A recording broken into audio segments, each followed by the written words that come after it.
All right, Bitcoin Togs, some more sinister thoughts. Bitcoin is at least digital real estate.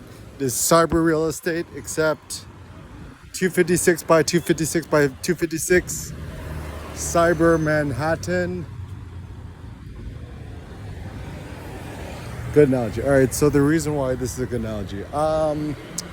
Traditionally, most rich New York families, read Donald Trump, The Art of the Deal, have essentially created their wealth through real estate. Now, how does an empire begin? So typically, you take out a loan and this and that, right? And then you buy real estate, right? No one pays in all cash, typically. And then once you have the real estate, you can leverage that, borrow more money from the banks, rent it out, whatevs, have people build on top of it, and then you make the money and the yield. So already even now, a very simple, eloquent thing I've discovered is you could like triple or quadruple dip this. So the way to do this, got some dust in my eyes. You buy Bitcoin on Coinbase, and then you could use your Bitcoin as collateral to take out 40% of it. And then you cash it out, transfer it to your traditional trading thing, and you buy MSTR or MSTU or Metaplanet MTPLF, up to you. And you just ride the gains forever. Other strategies that I've done is, I ride up MSTR, and when it's super up beyond my principal, so for example, let's say you put $100,000 into MSTR and the stock goes up a lot, and now it's worth $150,000. Then you sell $50,000 of the stock, and then you transfer that back to Coinbase, and you just buy some more Bitcoin, rinse and repeat. So it's a pretty simple strategy, and you could continue to leverage upon itself. Currently, the max I think you could mortgage against your Bitcoins $1 million USD, and I foresee a near future where they're at least going to double that to 2 million, then 4, 8, 16, whatever, right? And Coinbase will explode into becoming essentially the first digital real estate agent. Now, what's the difference between digital real estate and Bitcoin versus, the metaverse? So the problem with the metaverse is you could just any nerd at a computer could just keep clicking a button. Same thing goes with Ethereum, XRP, whatever, right? And then produce more of it. Kind of similarly in real life,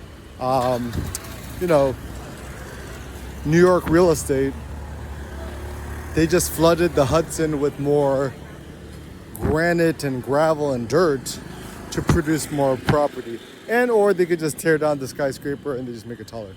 Cyber real estate becomes interesting because assuming there's only 21 million, single family homes in cyberspace forever, then, one house should be worth at least $100 million, because apparently that's already the price of a condo in the middle of Shanghai. So that's my current simple goal, 100 million a coin. So you can do the math, then 10x, 100x, 1000x, 10,000x.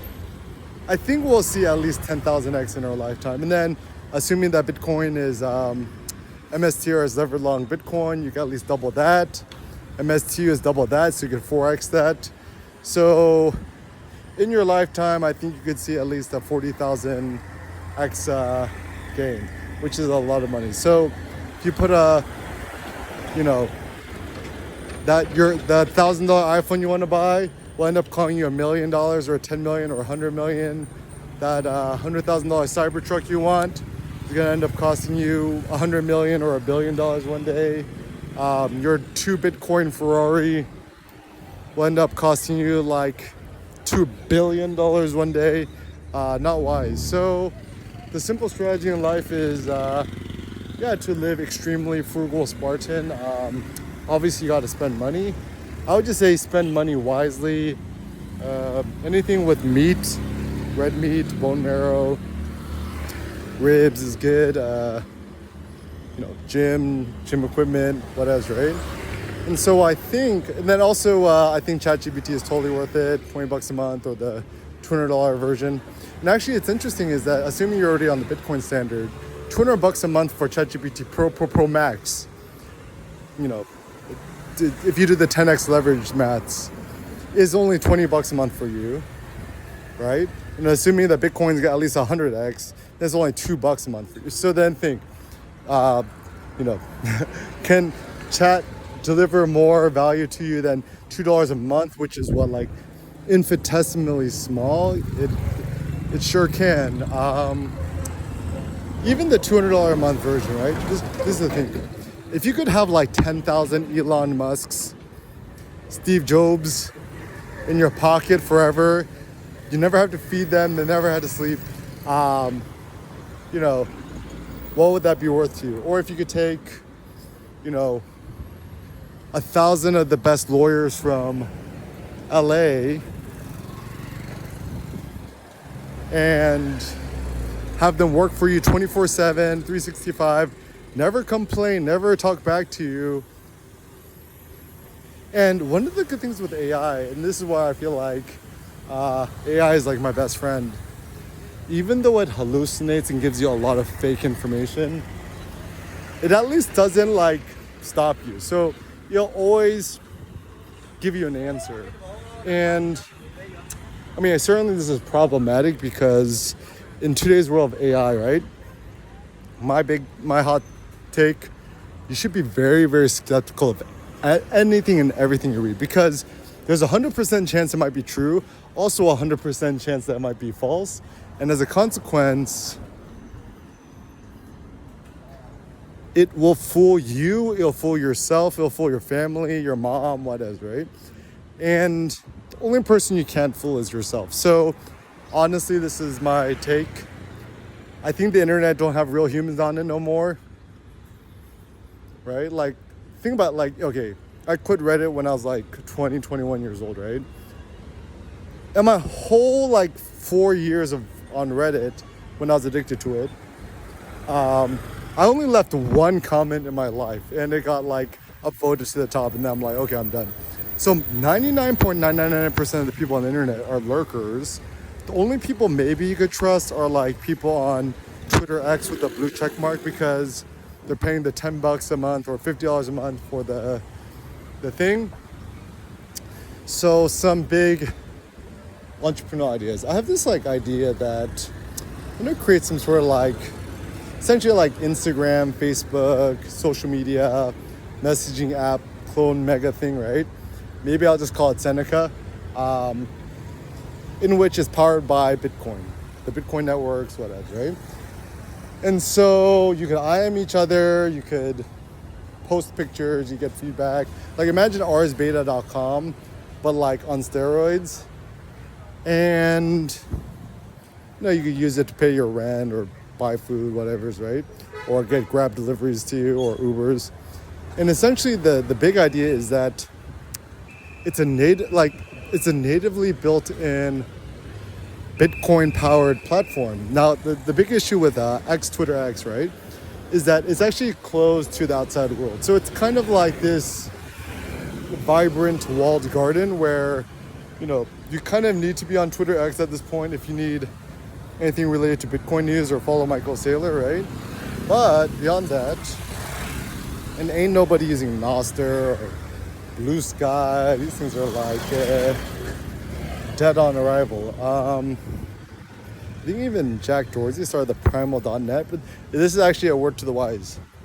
Ain't nobody used .net, .com or nothing. And so, I mean, alright, if you haven't yet, own your first name, last name.com. Cindy helped me purchase erickim.com, the domain, like almost 10 years ago for like $1,000. I think we haggled down to $500 maybe. At the time it seemed egregious, but it's like the smartest strategy of all time, because now ChatGPT search indexes ericimphotography.com, as well as erickim.com for like everything. And you're not gonna live forever, but AI is gonna live forever. And anything you feed the AIs is gonna last forever too. Bitcoin's gonna last forever, you know, and then this is the strategy of having lots of kids, right? Because your kids are gonna be happy you bought Bitcoin for them when it's like $1 billion of Bitcoin, right? And so, yeah, I think, you know, don't forget, you could buy a fraction of a Bitcoin. You could buy $5 worth of Bitcoin, $10 worth of it. You could just use the Cash App already today. I already I got one of the 18-year-old kids to buy $20 worth of Bitcoin via the Cash App, and I'm sure he's already loving it. I think I told him at like when it was like 60,000 a coin, and it's already almost nearly doubled since then. Also one of my neighbor friends, you know, I totally convinced her that Bitcoin was the way. She put, you know, a good amount of money in it, and I'm sure she's also very happy right now too. So I think the hard thing too is understand that Bitcoin will be volatile forever, and it's a feature, not a bug. The more volatility you inject into it, the higher the performance and the higher the numbers. So for example, you know, if you're Bugatti Chiron or Veyron or whatever, right? You have to inject yourself with the most extreme high velocity, high volatility jet fuel engine octane thing, right? In order for it to go like 300 kilometers an hour. Now, can you imagine like, you know, having a rinky-dink like tuk-tuk with a, you know, a 0.5 liter engine, not much volatility and not much performance. And also the problem with these hypercars, they require extreme maintenance, and yeah, it's like big swings, right? So assuming that life is like an episode of Roller Coaster Tycoon, anytime Bitcoin dips down hard, like goes down hard, treat it like a roller coaster ride. Go like pump your arms, go ah, right? Just like what we do on a roller coaster ride. It's part of the game. So it's gonna go up, down, twist, and right? And then it's gonna make you a little nauseous. But isn't that the point? Isn't that why people go on roller coasters? Because they like the thrill?